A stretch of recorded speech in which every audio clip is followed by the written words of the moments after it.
He had an affair during the marriage, claiming to have found true love. I am a tough person, so I also found true love. In the morning we divorced. As soon as I walked out of the courthouse, I got together with the high school crush who seemed so far out of reach. I have no regrets. I didn't expect him to treat me this way. We dated from freshman year until graduation, and then 2 years into our jobs, all my firsts were with him. Faced with irrefutable evidence, he was not afraid at all. In the eyes of the law, there has never been a term like leaving with a dutiful heart, he lightly said. Then let's get a divorce. Divorce is definitely happening, but it can't be so nonchalant. What does he think of me?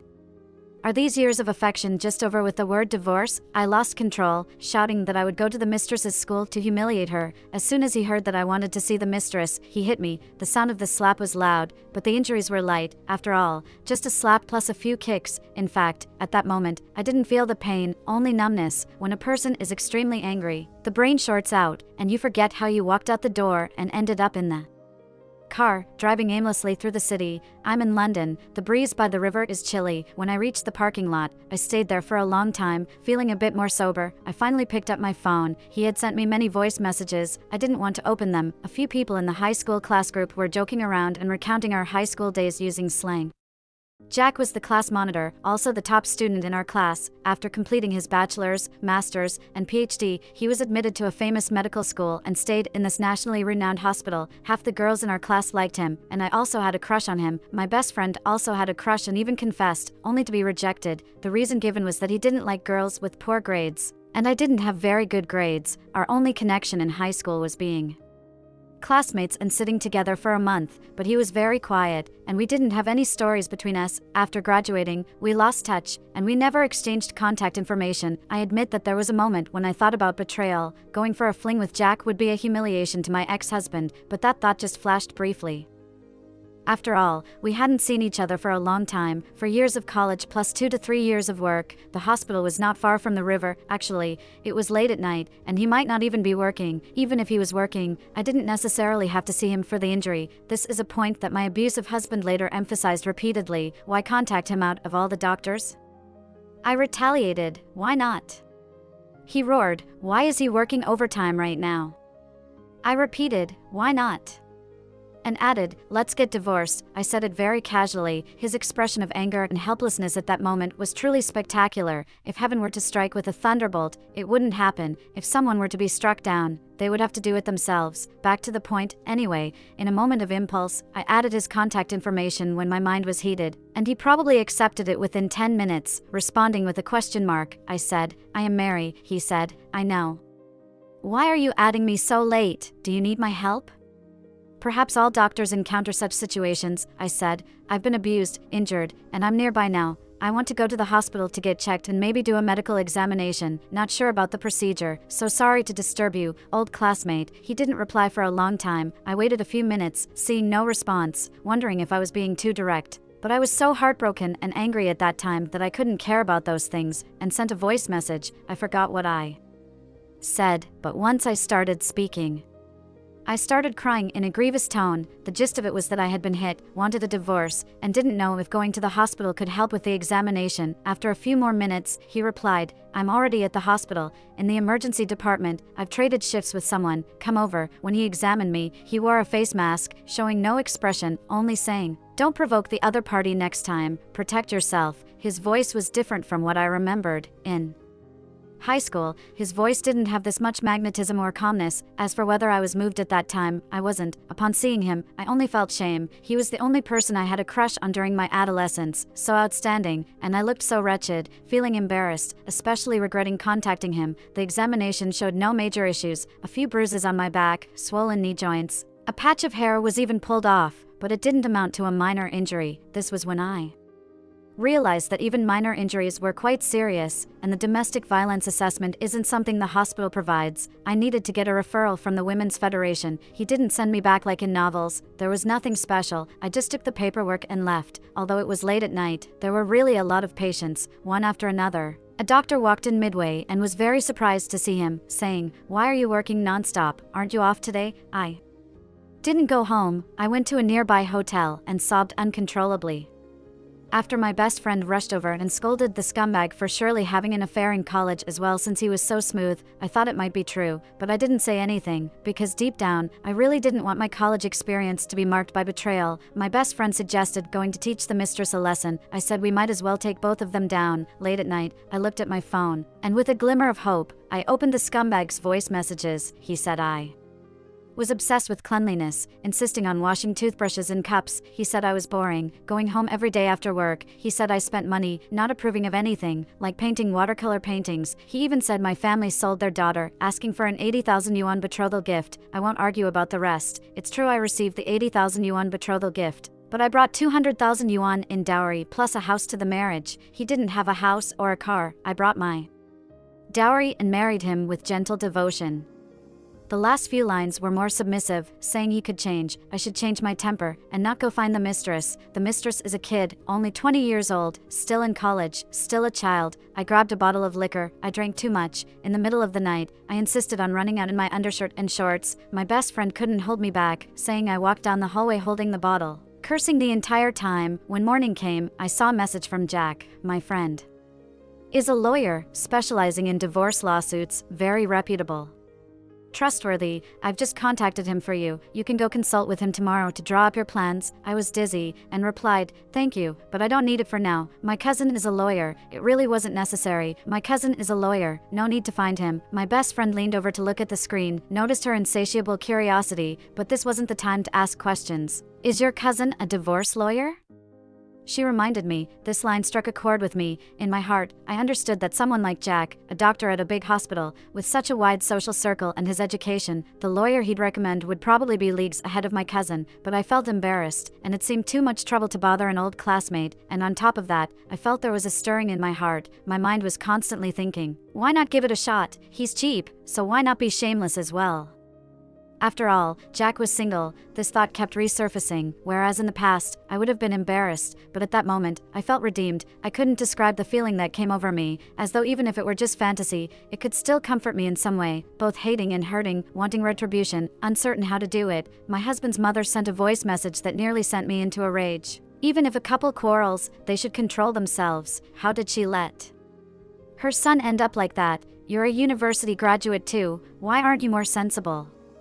Are you fit to be someone's wife? I trembled with anger and immediately opened the conversation with Jack. He replied, having your cousin as a lawyer is the best. I will help you out as much as possible in the lawsuit. All the best. Of course, I didn't blame Jack. He had already done enough, but life experiences come by gradual or sudden realizations. Somehow, at that moment, I had a sudden realization that no one in this world can redeem themselves. My mother was right. Women can only rely on themselves. I didn't know where I found the strength and energy, but from that morning onwards, I never cried again because of his infidelity. I bought 3 voice recorders and even searched for spy equipment, to no avail. I had evidence of his affair. In the midst of our struggle, he smashed the phone with the proof on it. Contacting the mistress wasn't solely for the divorce lawsuit, it was also about what the scumbag said. How can a child like the mistress even dare to play games with me?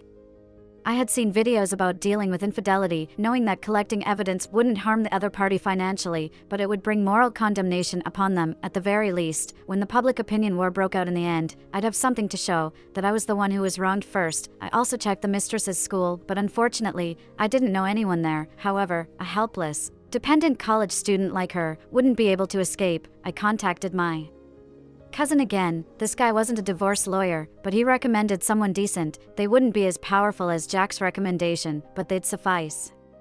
Not everyone had such strong connections as he did, but he also had experience with numerous lawsuits. Women, have to rely on themselves. I looked at my phone background. The screensaver was of my mother, who passed away shortly after my marriage, my father, and she divorced early on, abandoning me, fatherless, motherless, childless. What am I afraid of?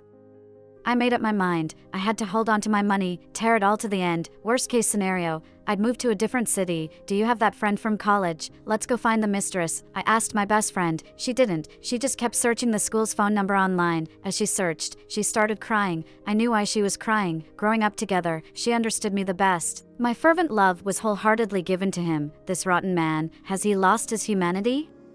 Even without parents or a family, why does his whole family abuse you?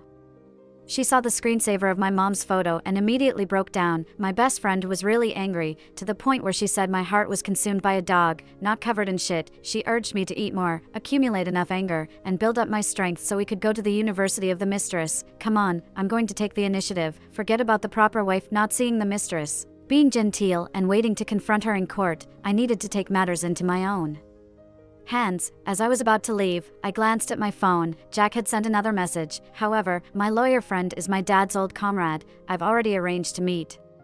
It wouldn't hurt to ask, if you're free this afternoon, I'll pick you up. Their chat history included 2 photos taken by the lake at the school. Both captured them kissing. Both photos were taken at a self-portrait angle, the intimacy evident. The photos were sent to my husband by the girl, with a message included, "Are you still intimate with her? We haven't been intimate for a long time. Let's not mention that person, it's disgusting." At that moment, the person they referred to, me, was standing by the lake where they took their photos. I walked towards the same spot where their first intimate interaction occurred, behind the lake in the woods. In those woods, there wasn't a single spot suitable for anything intimate to occur. How could they do such things there? I was puzzled and turned to my best friend for answers, but she couldn't speak, nor could she meet my gaze. In their chat records, the mistress mentioned that it was her first time, and my husband's reply was simple, an emoji of a hug and a heart. The next message was for the next morning at 7:30. He sent a hotel location, and she replied with a simple okay. So, what kind of first time really happened in those woods? I couldn't quite understand. I thought I was calm because when I left those woods, I didn't cry or even take a deep breath, but my best friend said that at that moment, my face was a shade of liver red, as if being strangled with a rope. I rolled up my sleeves. I wasn't going to let that wretched woman off easy. I knew that some would look down on me and question why bother confronting the mistress.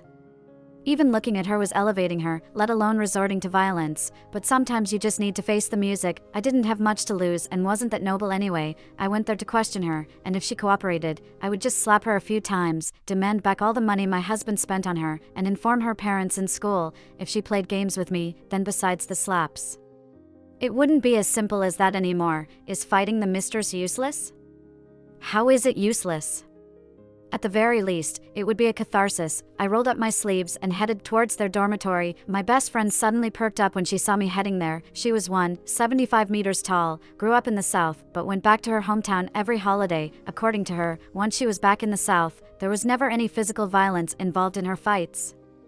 She had been yearning for a physical altercation for a long time. No, she meant she had been yearning for a brawl. With long legs that moved faster than mine, she sprinted ahead, while I, at 162 meters, struggled to keep up. Don't beat her to death. I cautioned her. I couldn't afford to land us in trouble. It wouldn't be worth it. Don't maim her.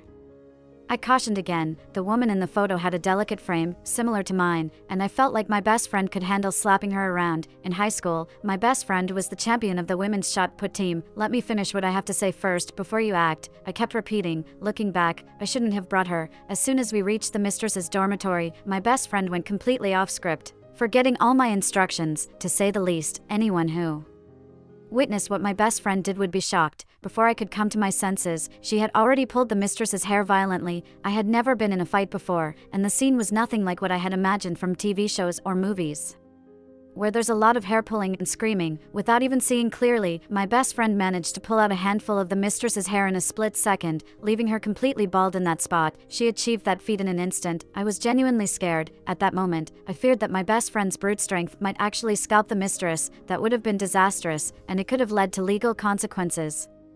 I had prepared my lines and arguments, but they were all rendered useless. I didn't end up fighting the mistress, but instead, I instinctively stopped my best friend and got elbowed in the process. It was all chaos. There were 2 other students in the room, but they didn't join the fight. One ran out to make a call, while the other just shouted. The mistress remained silent the entire time, and I could tell she had seen the photos of me. Her face turned pale as soon as she saw me. Later, my best friend told me my fighting skills were lacking and that scalping someone was just child's play. There was no need to fear legal consequences as it was all standard procedure. She expressed her regret for not being rougher, as her skills had deteriorated since she stopped practicing shot put. I broke 3 fingernails in the scuffle, and she complimented me on having them beautifully done. She even praised me for being kind and gentle, which led her to forgive me. The incident raised alarm with their class teacher and alerted the school. This was the outcome I wanted. I wanted to make it public knowledge, to shame students who weren't focused on their studies and ended up in bed with someone else's spouse. Moreover, I wanted to see if my despicable husband would come to her defense. After all, I was the one who had physically confronted her. Here we go, another piece of evidence is added. If he doesn't show up, that's fine. The school will handle it. Inform the parents, and I want every penny my husband spent on her, from a cup of milk tea to expensive bags and hotel bills. Sister, I'm sorry. The mistress suddenly kneeled down, terrified that her parents would find out about all this. She even threatened to jump off the building. When you first see the mistress in such a state, you are supposed to feel overwhelming anger, or so they say in books. Strangely, I didn't feel that. Peculiarly, she didn't look as good as she did in the photos. That was my genuine initial reaction. I had only seen the 2 photos taken by the lake, and she didn't quite match what I saw. It dawned on me that there must have been numerous other photos taken, with her selecting the best angle to send to him. It made sense. Why else would they look so intimate in the photos? Given my understanding of that scoundrel of a man, even when being intimate, he kept his hands innocent on the girl's waist. Thus, after taking those photos, they must have rushed to the hotel. Everything finally fell into place. The details I couldn't comprehend before started making sense. I wasn't angry at that moment, but rather in a state of solving a mystery. I thought those fragmented images were just fancy camera work from TV dramas, but living it turned out to be a different story. $268, hotel expenses, an hour and a half later, $36.5, pharmacy expenses, the cost of a contraceptive pill. They were getting intimate by the lake, playing around, so they even took contraceptive pills on the day those photos were sent. Which date was it again? The 19th. That day, I was at the hospital looking after my sister-in-law's child who was admitted with pneumonia. He was just 2 years old, and his high fever of 40 degrees was really frightening. Unresolved details started making sense to me, connecting them together. I had a sudden realization. While I wasn't angry at that moment, I felt like I was solving a mystery. But when she called me sister and threatened to jump off the building, it triggered me instantly. In their conversations, the mistress referred to me as sister every time. Would sister get upset? This tastes good. Should I pack some for sister to try? And the most revolting, am I sweeter, or is sister sweeter? How could she dare to discuss me in front of her? I hadn't even brought up that account yet, and she had the audacity to call me that to my face. I went crazy, scratching her furiously, my head buzzing. My best friend and I both rushed at her, each pulling her on a different side. What kind of act was she pulling in front of me? How dare she threaten to jump off a building in front of me? I had never lost control like that before, screeching as I grabbed her hair and pulled to the left. The left side was farther from the window, and I wouldn't let her jump. You want to jump? Go ahead! I roared, while my best friend pulled towards the right side. The right side was right next to the window, ready to push her out. The two of us, one in one direction and one in the other, a silent but shared understanding. My best friend's strength outmatched mine, and within minutes, she had pulled the mistress towards the window. Her actions woke me up from my trance, and I had no intention for the mistress to die. I was there for justice. Ignoring the risk of her scalp being ripped off, I grabbed her hair tightly, pulling her back with all my might. We couldn't let this escalate into something fatal. Unfortunately, my feeble strength was no match for my best friend's, a 175-meter-tall powerhouse. She even had the capacity to use her free hand to push away the teacher who intervened. The mistress's head bumped against the window. You want to jump? Fine, jump. My best friend continued pulling her hair and her arm, gritting her teeth as she tried to push her out. Unexpectedly, the very same mistress who was threatening to jump moments ago was now clinging onto a nearby table leg, crying and begging for help. She wouldn't jump anymore. The facade had crumbled. She wants to jump off a building, then let her jump. How can this kind of shameless act really lead to jumping off a building? My best friend later shared her experiences with me, rolling her eyes as she spoke. It is said that among friends, there must be a doctor, a lawyer, but in my opinion, the most essential friends one cannot live without in life are those with a fighting spirit. The teacher was scared, trying to advise, let's talk things out. My best friend swiftly slapped me and said, did you hear what the teacher said? Speak nicely. Confess. The teacher became even more anxious and said, this is a school. No violence. My best friend slapped again. Did you hear what the teacher said? This is a school. What did you learn? The scene was chaotic to say the least, but amidst the chaos, there was order, and the result was commendable. The other woman was unharmed, but her thick hair was torn out, though it would not constitute a physical injury even if reported to the police. As I left the teacher's office, I saw her crying while texting on her phone. From a distance, I could see his profile picture. It was my husband. We spent nearly 2 hours in the teacher's office, presenting facts, evidence, and adding a bit of Well-timed, rhythmic flair. The school agreed to my two demands. First, disciplining the other woman for indecent behavior. Second, the school would step in and call her parents to come for a meeting, as it involved marital property issues. As soon as I left the school building, the scumbag called, yelling right from the start. I hung up. He called again, continuing to yell. I hung up again. After a few minutes, he called again, finally realizing that yelling was useless and started talking to me calmly. Don't hang up. Let me say a few words. Why did you go to see her? He asked. If you can sleep with her, can't I go see her? I retorted. With many students on the road, I didn't want to spoil their ears with our conversation, so I quickly headed towards the less crowded back hill. After taking a few steps, I stopped. That back hill was where they had their first encounter, so I turned around, avoiding the ominous place. Looking around, there were students everywhere. With the vastness of the sky and earth, surprisingly, there was no place for me to hide. My body inexplicably began sweating in waves. My hand holding the phone was shaking violently. This is my fault. I've agreed to a divorce. What else do you want from me? He said. I coldly chuckled without saying a word. Look at yourself. Going to hit a young girl. Is this how an intellectual behaves? This is vulgar behavior. Maintain your composure. Let's part ways amicably. Are you not at fault at all? Seeing my silence, he started lecturing me again. He always liked to lecture me. In the past, I would smile and listen to his advice, not finding it annoying at all, only thinking he was very knowledgeable. Sometimes, he would talk about things I already knew, and even get them wrong, but I wouldn't correct him. He was my only man, and I just loved seeing him happy. I believed everything he said, but not anymore. The speakerphone button on my phone was pressed, with 3 voice recorders turned on nearby. While the phone could also record, it's better to be cautious and have multiple backups. My trust in him was shattered, and so was the relationship. On the screen, my late mother's picture was smiling at me. Mom, I will stand on my own feet. Let's not talk about this. I interrupted him. You spent money on her that belongs to our marriage. I am just here to claim what is rightfully mine. Claim what? Do you have the right to hit her? He yelled, laughable. Thought you were rational, but your guard is down when it comes to that other woman. Your guard is down when it comes to her. As your husband, do you have the right to sleep with another woman?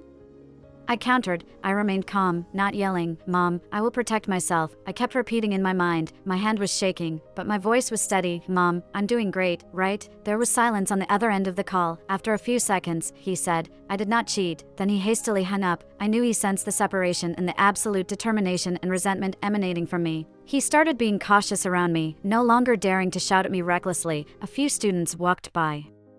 In the distance, some couples walking hand in hand, reminding me of the time when we, too, were like that in university, and like half a year ago when he and I were wandering together. I bought a pack of cigarettes, I smoked for the first time, didn't choke, and inhaled deeply, then exhaled through my nostrils. I took another deep drag, going a quarter of the way down. My best friend had lost her arrogance from when she fought the other woman, and seeing me like this, she sat beside me on the curb, silent, just sneaking glances at me. He once said he couldn't stand women who smoke.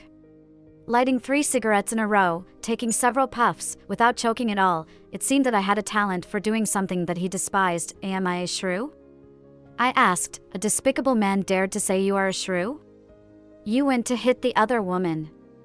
My best friend spoke resolutely at what she perceived was an injustice. We also spoke like this in the teacher's office. In truth, I knew deep down that we were the ones who struck first. The other woman received the brunt of it. Yes, she initiated the physical confrontation, and I only retaliated. I nodded in agreement. The 3 burning cigarette butts felt like my love, the red embers seeming to mock me. Like the red lips of a fox, it suddenly stung, my mind snapped, and I clenched my hand into a fist and slammed it down on one of the smoldering cigarette butts. Are you crazy?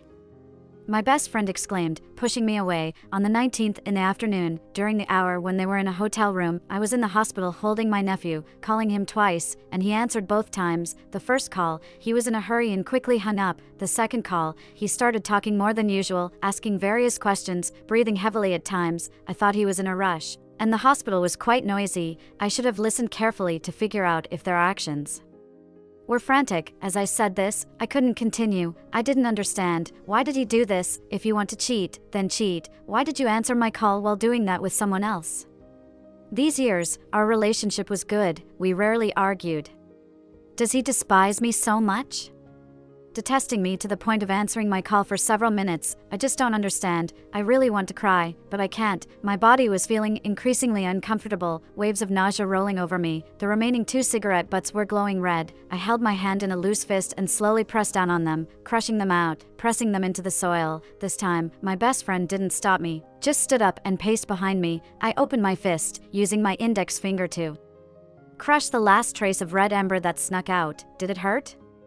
Of course, it hurt, but this physical pain could mask the pain in my heart, giving me a strange sense of relief. After extinguishing them, I suddenly burped. The nausea that had risen to my throat reduced significantly. Yes, they hit me first, and I just fought back. This time, when I said they, I meant both of them. He and she were a unit, a team, but I wasn't. The phone rang. Where are you?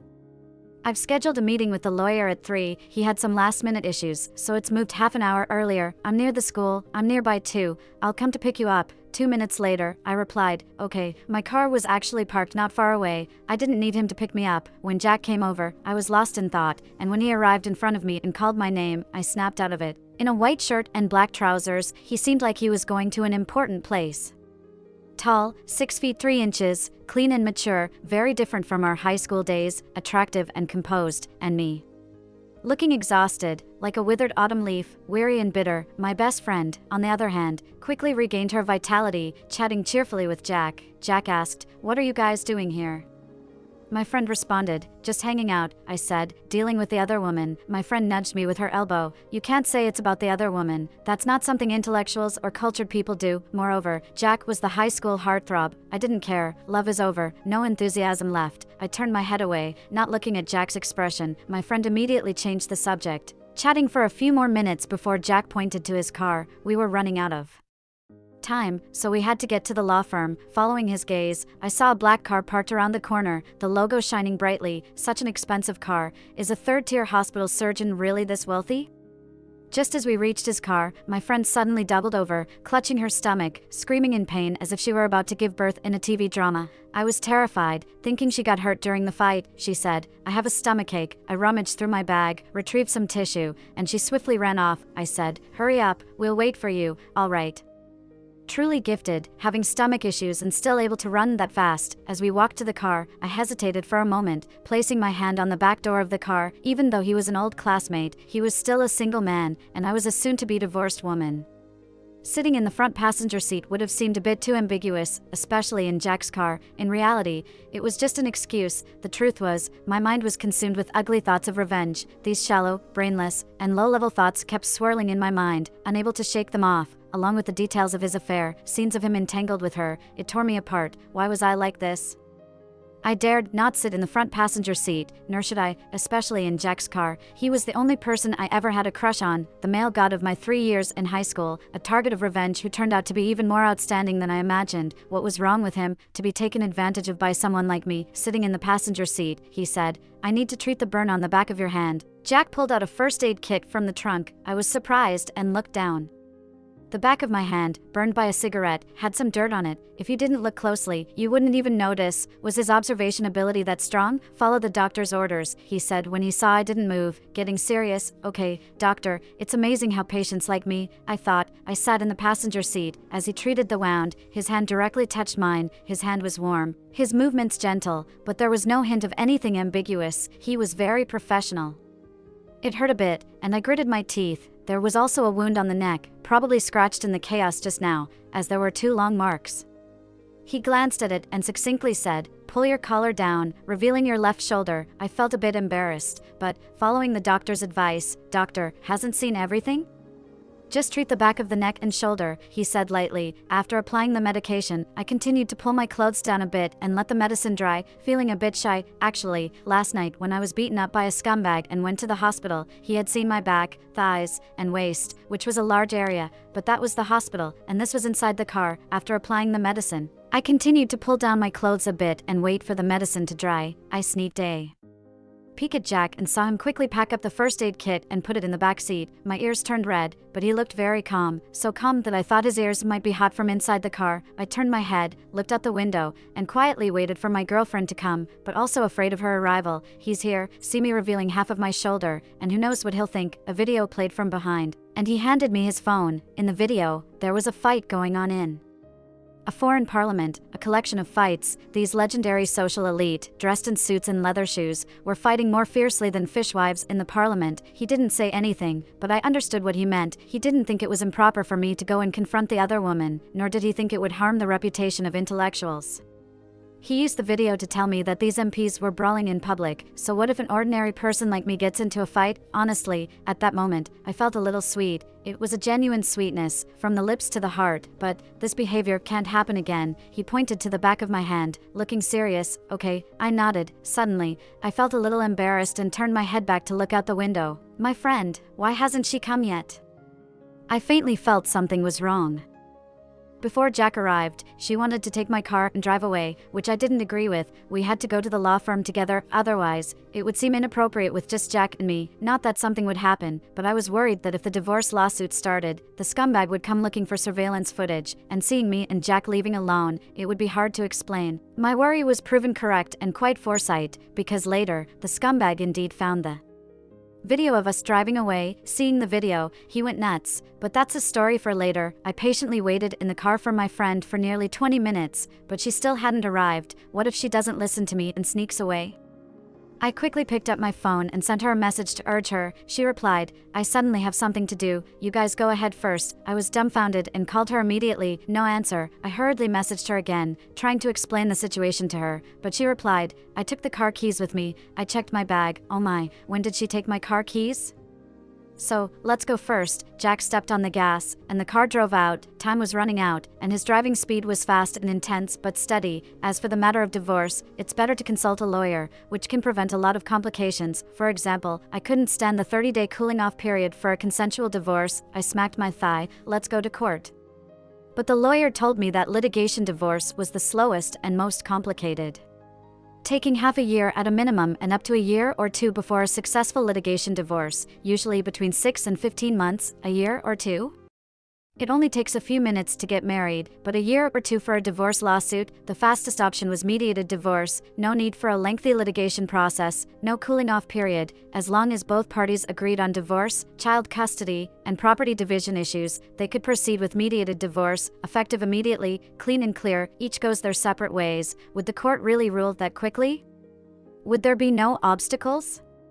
I was a bit worried. I have translated a portion of the text. Let me know if you would like me to continue with the rest. He, his mother, his 2 uncles, and his sister. He is from the countryside. In their village, if there is discord between husband and wife, or conflicts between mother-in-law and daughter-in-law, people around would come to mediate. One of the uncles didn't receive much education and used to work in underground water drainage. The other uncle went to school and became the village doctor. I felt very uncomfortable with outsiders meddling in family affairs. I always believed that matters between husband and wife should be resolved between the two of us, while a mother-in-law might give advice, but it had nothing to do with the younger sister-in-law and uncles. Out of politeness, I took a seat on the sofa opposite them. The mother-in-law spoke first, complaining that our relationship was not good, that I had a bad temper, was too busy with work, and couldn't conceive a child. She even brought up the matter of her son cheating. She insinuated that her son had a close relationship with a female friend and blamed me for causing chaos in their lives. It was all my fault. Implicitly, I remained silent. The younger sister-in-law interjected, suggesting I see a traditional Chinese medicine practitioner and try some herbs as her friend got pregnant after a few months. It implied that I was infertile. I glared at the younger sister-in-law. I had always been very kind to her. When she got pregnant, they didn't conduct many prenatal checkups to save money, but I specifically gave her money to go to the hospital for checkups. But as soon as a problem arose, they immediately banded together and treated me like an outsider. What right do you have to speak in this matter? I said, besides, I am kind to you because you are his sister, otherwise, what are you to me? She had never seen the side of me before and quickly fell silent. Next, he began to elaborate. He said I had a bad temper, was busy with work, and didn't do well in household chores. He gave a long list of examples, all revolving around these 3 points, although he didn't mention his own cheating. All the examples suggested that cheating was somehow justifiable. After he finished speaking, I looked at the 2 uncles. The uncle rubbed his nose and glanced at me. Since they came, they must have known about his infidelity. They didn't come to mediate, just to follow the usual customs and clear things up. As they still needed to maintain their reputation in the village, the uncle cleared his throat twice and said, "When a couple's relationship is strained, both parties need to reflect on it." I looked at the other uncle, the uncle who worked in the underground water drainage, with skin darkened by years of exposure to the wind and sun, looked uncomfortable sitting in my urban house. He didn't completely sit down, just perched halfway on the sofa. When he noticed me looking at him, he instinctively rolled up his sleeves. He didn't say anything. "Are you done speaking? Can I say something now?" I spoke up, looking at the two uncles. I took out the thick chat logs that I had just printed according to the lawyer's advice from my bag and threw them on the coffee table. The picture of them kissing by the lake was at the top of the documents, followed by A4-sized printed copies. The lawyer advised that using photos would suffice, but for private confrontations, A4 size was more effective, clear, colored, large, and sharp. It was all about the mindset, as expected. His mother and younger sister exploded in anger. The younger sister's face turned red as she frantically gathered the photos. His mother stood up in a fury and began scolding me for my various shortcomings. The scumbag, on the other hand, looked at me in disbelief. He knew I had chat records, but he was shocked to see how well organized they were. Text records, image records, all neatly categorized, plus these A4 colored photos. It was evident that I came prepared. For so many years, he enjoyed my admiration and adoration. And even after his infidelity was exposed, he could still ignore my rage and anger. He was not accustomed to my calm demeanor. The uncle cleared his throat again, reiterating the need for both parties to reflect on the strained relationship. I took a deep breath. As the evidence was presented and they had finished speaking, I couldn't bear it any longer. I rolled up my sleeves. At that moment, the uncle did the same and glanced at me. I felt a bit nervous. I had only met these two uncles 4 or 5 times in total, twice before getting married, and twice during the new year. In the 2 years after marriage, I hadn't spoken much with the other uncle who had some education. Each time, he would just smoke and nod in acknowledgement when I greeted him before averting his gaze elsewhere. I was from a different world than him. I was a bit afraid. The uncle bent down, picked up the crumpled, colorful printed photos, furrowed his brows as he looked at them, then glanced at the scumbag. "You shouldn't behave like this," he said. As soon as these words were spoken, the scumbag's angry expression faltered. "Your father wouldn't behave this way. You shouldn't either. You can't treat people like this, and there's no way you should act this disrespectful to elders," the elder uncle added. His mother's face turned pale. The uncle threw the photos into the trash bin, pointing a finger at the scumbag. This kind of person. The term person he used differed from what they usually referred to. It usually meant a woman who is not faithful or of questionable character in the village.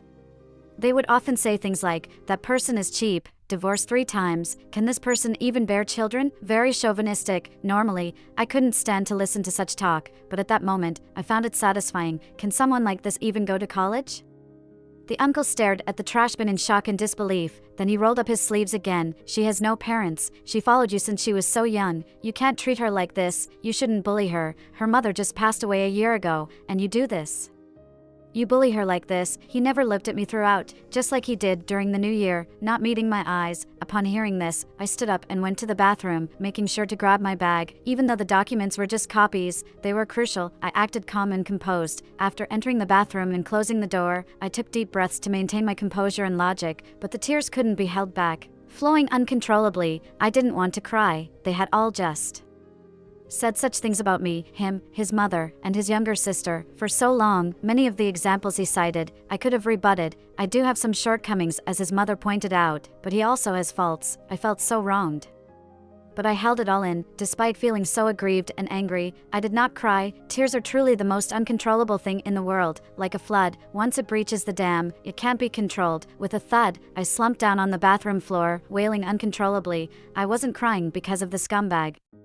I cried because someone finally spoke the truth. After crying for about 10 minutes, I gathered myself and came out. When I emerged, both uncles had stood up. The uncle had given a final verdict on the matter. The scumbag was at fault. He had disappointed me and mistreated me. With the issue resolved, they were ready to leave. After they reached the door, the uncle glanced at me, cleared his throat, then turned his head to signal the others to leave as well. His mother and younger sister then rose, following them to the door. "Thank you, uncle," I said, looking at the back of his head. The uncle didn't turn back, just opened the door and walked out. I had cried hard in the bathroom. My throat was a bit hoarse, and my voice was low. I didn't know if the uncle had heard me. There would still be matters to settle regarding the divorce and the house, but the uncles wouldn't interfere anymore. We had only met a few times, and after the divorce, we would likely never see each other again. I owed him a thank you. After they left, I felt exhausted. I turned to the scumbag in the kitchen. Can we talk properly? He asked, a suppressed anger in his tone. Sure, I nodded, pulling out an agreement from my bag. His expression fell. These past few days since I discovered his infidelity, every time we tried to talk, I would lose control. I would either cry or explode in rage. Talking about that other woman, bringing up our past, it was heart-wrenching. This was the first time that I sat down calmly and placed the agreement on the coffee table. At the lawyer's office, I asked a question, why, after being caught cheating, did he not show any remorse or regret throughout? It was clearly his fault, yet at the end, he acted as if I had forced him into it. In his eyes, was I really so terrible? Was I not worth any sentiment? This was my biggest mystery, one that I couldn't fathom no matter how much I tried. The lawyer told me that such situations were common in divorce cases. The reason was simple, because the evidence was irrefutable. If I couldn't present concrete evidence but only had suspicions, men who didn't want a divorce would usually explode in anger and claim that I was overthinking it. They would counter-accuse me, and the matter would be dropped. If evidence was presented but not strong enough, like slight flirtatious conversations, then men would first pretend to be angry to prove their innocence. However, they would later reflect and apologize, saying it was just a moment of emotional infidelity, and swearing it wouldn't happen again, making a big deal out of it. But I was different. My execution was too thorough, and within a day or two, I had dug out irrefutable evidence, kissing photos, hotel expenditures, and so on. In such circumstances, most men, like him, would choose to elevate themselves morally to minimize the losses in the divorce proceedings, a proportion of up to 89%. Indeed, the lawyer was renowned for his experience. To me, the heart-wrenching things were now data for him. It turns out, I wasn't as vile in his eyes, but rather his selfishness ruled his actions. I realized something: no matter if it makes sense or not, I will continue to move forward in the right direction. The right direction to take, surely, is divorce. Then, let's not talk about relationships anymore, not dwell on the past, and not inquire about his future. Calmly, let's talk about money. But what I didn't expect was that as I calmed down and he saw the professional agreement, he became agitated. He understood that my previous loss of control was because there were still feelings, and now that I was calm, it was because there were no feelings left. Shock and sadness appeared on his face, but even though he understood, he lacked enough wisdom. The next moment, he actually thought I had also been unfaithful. Otherwise, how could a woman who had loved him for 6 years face this so calmly? Where did you find this lawyer? He flipped through the agreement angrily. You are quite capable, huh? Just yesterday you were crying. Today you've prepared this professional agreement. He glared at me. Why should we split 3-7? He threw the agreement back on the coffee table. My bottom line was 4-6, but negotiations had to be done layer by layer. Because you betrayed the marriage, I said, as I took out another document and placed it on the table, detailing the mediation process and things needed for court mediation. Going through court mediation is the quickest way to divorce. Prepare your documents according to this, so you won't be left with nothing, I said firmly. Thick agreements, one after the other, were laid out in front of him. My determination was also laid out in front of him. You are really ruthless. Were you prepared all along? We've been together for 6 years. In just a few days, you've prepared everything? He shouted, as he yelled at me, just like I used to yell at him. It was truly a role reversal, I said. The human body is truly a strange construction. I am clearly calm, silently watching him, but my hands are trembling. I squeezed my hands together to calm down a bit. For the following hour and a half of back and forth, I couldn't help but break down once or twice. But he roared more times than I did. These things were not important. In the struggle, I pretended to loosen my stance, changing the agreement to 4-6. According to the law, in cases of infidelity, one cannot walk away scot-free, and only a modest compensation is warranted. Strictly following the law, it amounts to just a few thousand RMB. 4-6 was already good enough. One must face reality, planned, expected. I negotiated well according to what the lawyer had in mind, but there was something completely unexpected. He agreed to the 4-6 split, with one condition: can you not go find her? I know you want to find her parents, he almost pleaded. My mouth twitched uncontrollably. Why? I asked. I truly love her. I'm sorry. I've truly fallen in love with her. She is just a young girl, innocent. She is the first time, very precious. I truly love her, he said, his tone as humble as possible. He did not look at me as he spoke, indicating he felt guilty too, but his resolve was firm. I never expected that he actually loved her. I thought it was just a fling. I wanted to say, all my first times were with you. Have you forgotten? We've been together since we were 18, do you not? Remember, when we were together, you had nothing, don't you remember? But I didn't say that, as those words had been said many times during the previous days of turmoil. Okay, I nodded. I couldn't show any emotion, so I appeared to have a stern face, but in reality, I wasn't devoid of emotional fluctuations. I just dared not show any expression. I was afraid my tears would fall instantly. This man no longer loved me, yet he ruthlessly hurt me. Stabbing the knife into me was bad enough, but then to remove it and stab again in the name of love, with someone else, I couldn't cry. Clearly, the tension in his muscles visibly eased, indicating that he involuntarily let out a sigh of relief. I took out another agreement from my bag, placing it in front of him. Then, let's calculate my dowry money. He was clearly taken aback. It's not much, just 200,000. It was left to me by my mom as a token, and your love must be extremely precious, far exceeding 200,000. I wanted to say the sentence especially calmly, to match the scene I had rehearsed in my mind before I said the sentence, but every word felt strained. People don't just hit wrong notes when singing, sometimes when speaking too, the tone is off. My mom said, a woman must rely on herself. It's been just over a year since she passed away. I can't fail her, Mom. I can pick it up, and I can let it go. I can't wish them well. That would be too phony, but I can promise not to contact her parents. Perhaps seeing that I agreed not to cause trouble with the third party, his mood noticeably improved, and he started to carefully read the agreement. I'm not sure how long he read it, but every minute and every second was torment for me. My heart ached, but my rationality was intact. Luckily, once he said he loved her so deeply, it shattered all my illusions and ended all the emotional ties I had with him over the years. In this agreement, the split was clearly outlined as 4-6, and the dowry money was taken separately.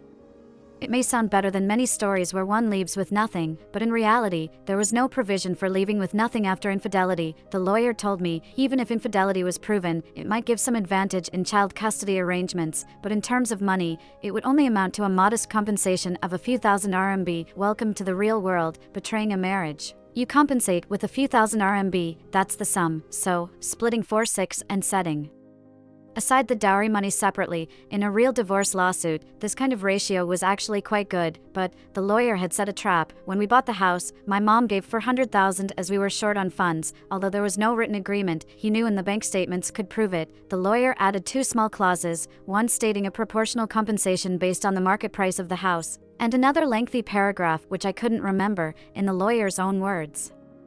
As long as you can get him to sign this agreement bewilderedly, not only will he not take away a single cent, he will owe you 60,000, the lawyer explained, not taking away a single cent, and owing me 60,000? Though I still didn't fully understand, it was eye-opening. Indeed, a good lawyer could cleverly use textual traps to achieve results without bloodshed. I admit I played a little trick and was a bit cunning. After shedding a few tears and having a few hysterical episodes, this was the first time I had played such a trick, and it worked well on him. It wasn't just about being cunning though.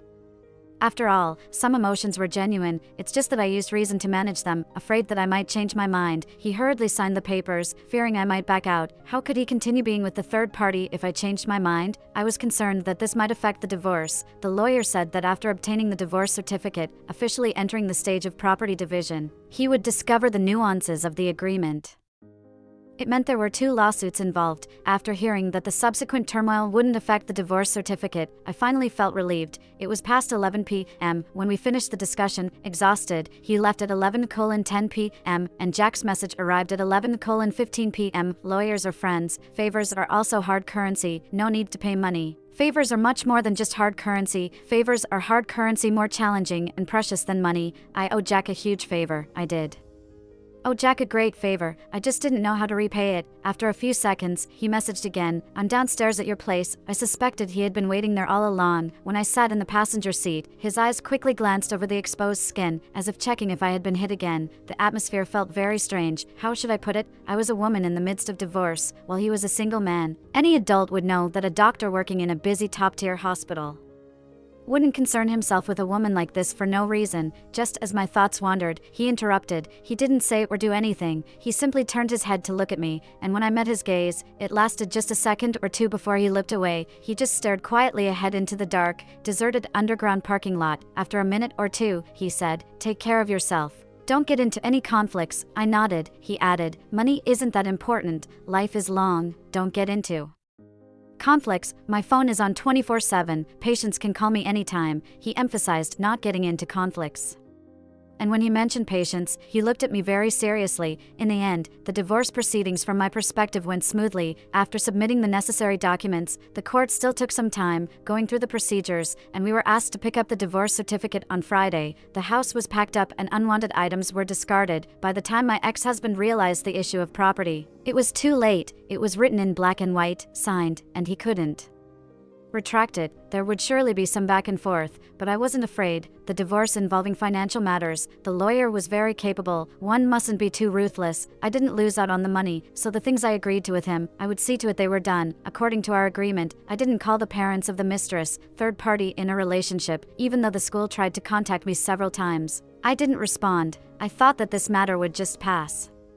But I didn't expect that he got beaten up. I heard it was because they couldn't reach me, so mistress's parents were afraid that I would continue to negatively influence their daughter's reputation, so they found him and beat him up. They even broke his nose. This incident happened for real. These people are really something. My best friend called me, sounding very excited. He was beaten at his workplace, and I was deeply shocked and regretful. Both of us studied journalism. After graduation, I started working at a television station. While he went through a lot to finally land a job at a well-known local news portal, London's media industry is very developed, and this news portal has very high standards. Back then, it was indeed quite a challenge for him to get in, and it was not easy at all. A highly competitive company like that surely wouldn't tolerate such behavior. He might lose his job. Just as I was pondering over this, the phone rang again, and it was mistress's mother, saying they were downstairs at my place and wanted to have a talk. I was genuinely scared. If these people could be so harsh on their former son-in-law, they might do the same to me, especially since I confronted their daughter at the school and ruined her reputation. I had been with him all these years without any other male friends. After much thought, I contacted Jack. Jack is a doctor, very polite, but tall at 189 meters. He used to be on the basketball and swimming teams in high school. After contacting him, I regretted it. There was a news story about a doctor whose hand was injured by a patient, and he couldn't perform surgeries anymore. I feared the same fate for Jack if they were to harm him. When I called him again to express my concerns, he said he had already arrived and asked me not to be afraid. His voice remained calm. You did the right thing. If you ever encounter problems, contact me. You handled this situation well, I thought. Maybe all doctors who perform surgeries at a top-tier hospital are this composed. It was surprising that he could bring this up, to my surprise.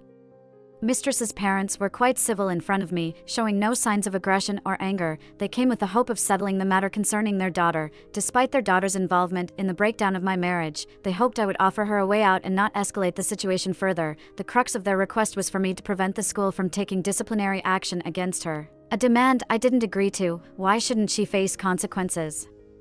They proposed that if I could prevent the disciplinary action, they would compensate me financially and asked me to name a price. I coldly smiled, placed the agreement written by my lawyer on the table, and tapped it with my fingers. This is not compensation. It's the joint property of a married couple. Every penny your daughter spent from my ex-husband's account must be returned, including the money spent on contraceptive pills. The elderly couple's faces turned pale instantly, and they looked embarrassed. I remained firm. They alternated between crying and pleading, but I didn't budge. Jack sat at another table, observing quietly. The parents were unaware of his presence, but they didn't resort to violence. Actions have consequences, and expecting a clean slate for their daughter was unrealistic. I didn't demand a public apology or create a scene at their workplace out of goodwill. The disciplinary action and repayment of the money spent by my ex-husband on their daughter were non-negotiable. Otherwise, we would go to court. As I spoke, Mistress's parents' expressions fluctuated between red and white. The lawyer was right. Society condemns such behavior of mistress, and I wanted her to stand while she was unable to sit, kneel when I demanded, just as she humiliated me. The longer the court battle, the better. As a young girl without honor or dignity, let's see who can endure it. The parents were likely filled with anger, but they didn't assault me. They continued to nod and plead. I was tired of the charade. I stood up and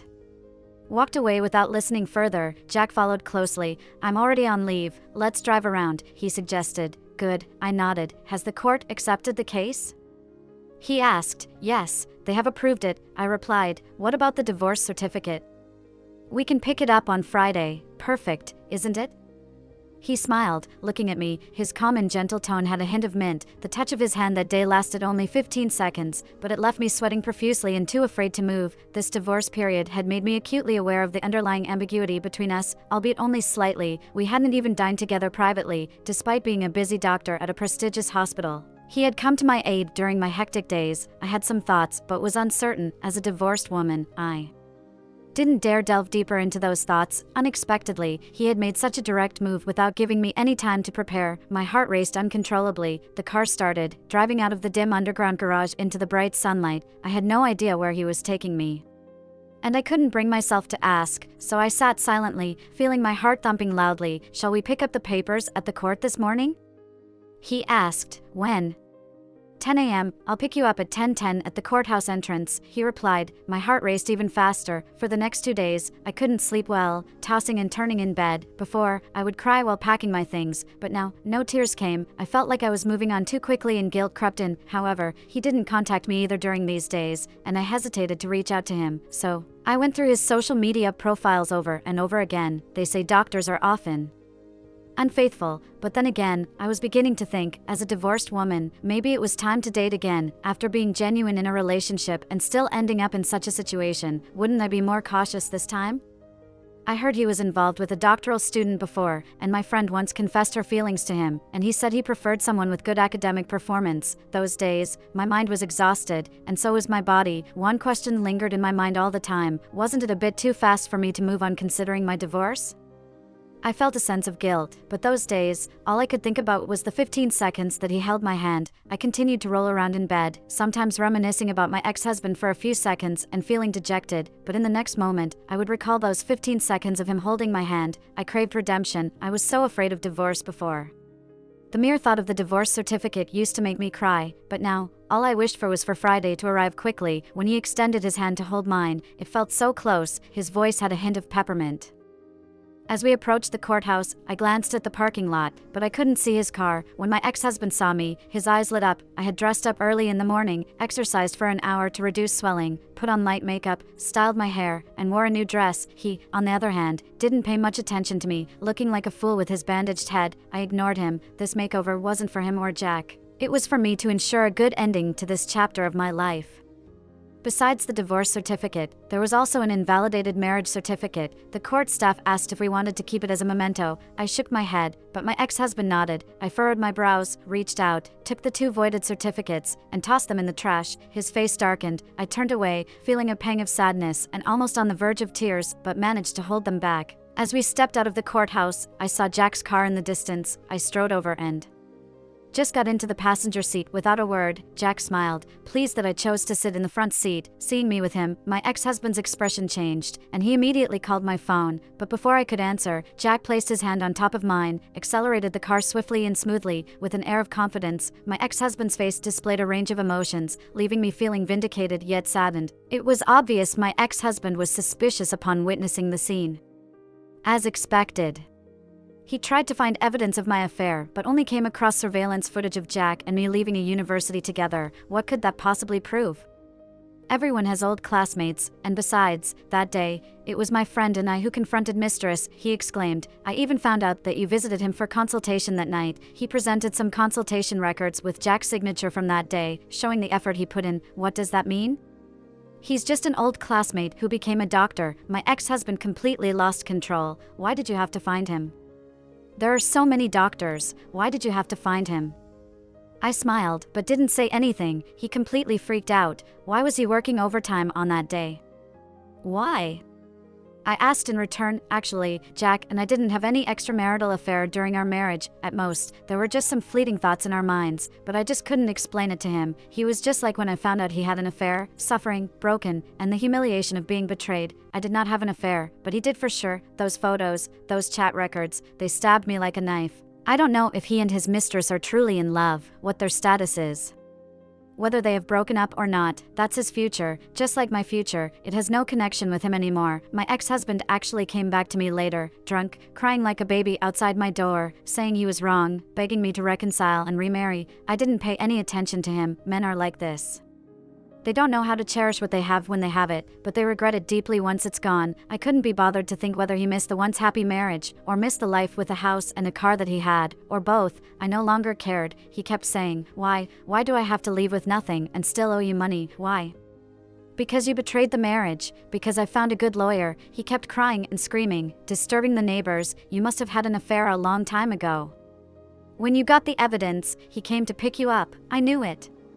Did he find the lawyer for you? Otherwise, how can a lawyer like him personally handle such a small case for you? When did you two get together? He was holding a bottle of wine, crying and cursing, and was carried away by the security within a few minutes. When did you two get together? We got together in the afternoon on the day we got the divorce certificate. Adult relationships aren't as simple as just holding hands. After getting the certificate, Jack drove me away. His execution power is very strong, but he didn't go anywhere else. Instead, he had some emergency at the hospital. I was planning on waiting for him in the car, but he asked me to come with him. When we arrived at his workplace, there were many colleagues, and several female doctors looked at me with suspicion, mostly gossip. One female doctor asked, "Who is this?" I was about to say it's an old classmate, but Jack spoke first. "She is the girl I am currently pursuing. I don't have much experience in relationships. When I was with my ex-husband, it was just passing notes back and forth. I have never seen someone so open and straightforward like him, saying it in front of his colleagues. I've never seen that before." At that moment, I realized that words can nail people down. Once he said that, I felt like I was pinned to the wall by a big and thick nail, feeling shy and stiff, but of course, there was also joy in my heart. Inside the office, the eyes of those female doctors were about to pop out. After dealing with some documents, he reached out his hand towards me in front of them. "Let's go." I was pinned in place again, at a loss. Suddenly, I felt he was truly devious. He had already said that. How could I possibly brush off his face? I allowed him to hold my hand. Once in the car, I felt completely at his mercy, embarrassed, and wanted to regain some advantage, so I looked at him sideways with my eyes. "Jack, I just got divorced. Isn't it too soon for you to act like this?" But he said he actually liked me from before. I didn't believe it. "Didn't you date a female PhD before?" I asked. He nodded. "Yes, she also works at the hospital, in the laboratory." My mind buzzed. Wasn't his recent public display of affection towards me at the hospital already in that girl's ears? "You don't need to worry about that. The past is the past. We broke up 2 years ago. She also has a boyfriend. I have a little bit of a shortage in terms of dating experiences. Just one." I was at a loss, completely out of my element, and had already forgotten what I was about to do. "I did really like you before. It's been 2 years," he said, taking out a notebook from our high school days. There were my diary entries in it, a total of 9. He folded it, easy to flip through. I deliberately checked, and yes, there was a 2-year span. The car was quiet. I sneakily glanced at him. He remained calm, his ears slightly reddening. Then he reached out his hand. I didn't hide. He held my hand. His ears turned even redder. With a click, he undid his seatbelt and leaned over. A hint of mint. I wanted to avoid it, but I couldn't. I still have some self-reflection to do. Women really need to broaden their horizons, see more views. Only then will they know the difference between different views. How should I put it?